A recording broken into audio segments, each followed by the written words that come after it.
Kala on kasulik toiduaine, kuna ta sisaldab väga palju kasulikke toitaineid.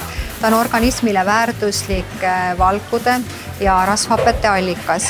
Ja lisaks sisaldab kala ka 2 asendamatut omega-3 rasvhapet, EPA-t ja DHA-d, mida ei leidu teistes loomsetes toiduainetes. Samuti ei leidu neid ka puuviljades ja köögiviljades. Siit lähtuvalt võiks öelda, et kala peaks olema meie toidulaual väga tähtsal kohal. Samas aga eestlased söövad väga vähe kala ning kala tarbimine järjest väheneb.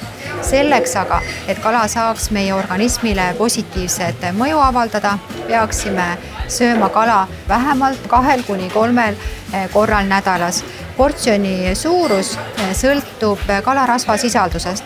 Rasvasematel kaladel on see umbes 30–35 grammi ja lahjemate kalade puhul 70–75 grammi.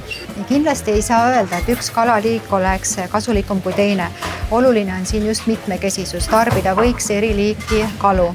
Ja selleks, et me kõik need kasulikud toitained kaladest kätte saaksime, selleks ei tohiks siis kalu väga kõrgetel temperatuuridel ja pikaajaliselt kuumtöödelda.